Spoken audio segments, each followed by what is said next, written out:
Arrivé en début d'après-midi sur l'île, Gérald Darmanin a commencé sa visite par le centre pénitentiaire de Borgo. Un tour hors caméra au cours duquel il devait notamment rencontrer les agents pénitentiaires. Deuxième étape pour le garde des Sceaux, le palais de justice de Bastia. C'est le point d'orgue de cette visite, car ce déplacement intervient 3 mois après la session anti-mafia de l'Assemblée de Corse, au cours de laquelle le ministre de la Justice avait annoncé la création d'un pôle spécialisé dans la criminalité organisée. Depuis, les contours de ce pôle devaient être précisés. C'est chose faite il y a quelques minutes.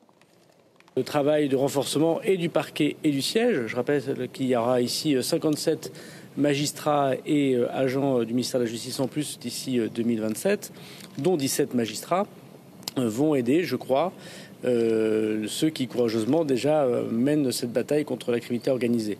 Ça ne retire en rien le fait que la JIRS Marseille va continuer évidemment à travailler, notamment sur les questions des homicides et sur le fait que le parquet national criminalité organisée, que la loi a créé, dont on attend la décision définitive du Conseil constitutionnel et qui sera créé au 1er janvier, pourra, le cas échéant, que CESIP avec la JIRS de Marseille, intervenir bien évidemment en Corse. L'État et notamment le ministère de la Justice ici fait un travail et un effort considérable, très rapidement, avec des renforts dès le mois de septembre de magistrats. Demain matin, j'aurai l'occasion de parler d'ailleurs de notre activité ici pour faire venir des magistrats, des greffiers, des agents en Corse.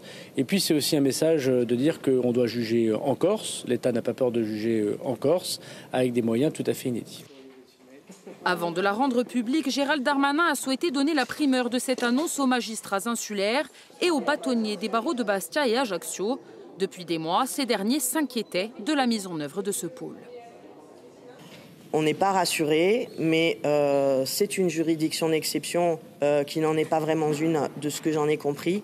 L'essentiel étant que la lutte contre la criminalité qu'il y ait une véritable politique au niveau de la Corse, puisque c'est quand même ça le principal objectif, et qu'aucune juridiction, et notamment pas la juridiction ajaxienne, soit dévitalisée.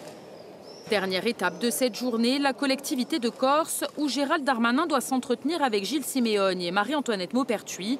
Rien n'a filtré du programme de cet échange décidé à la dernière minute, mais nul doute qu'il sera question du processus d'autonomie, un dossier que Gérald Darmanin a initié avec les élus corses et qu'il suit sans doute encore, même loin de Beauvau.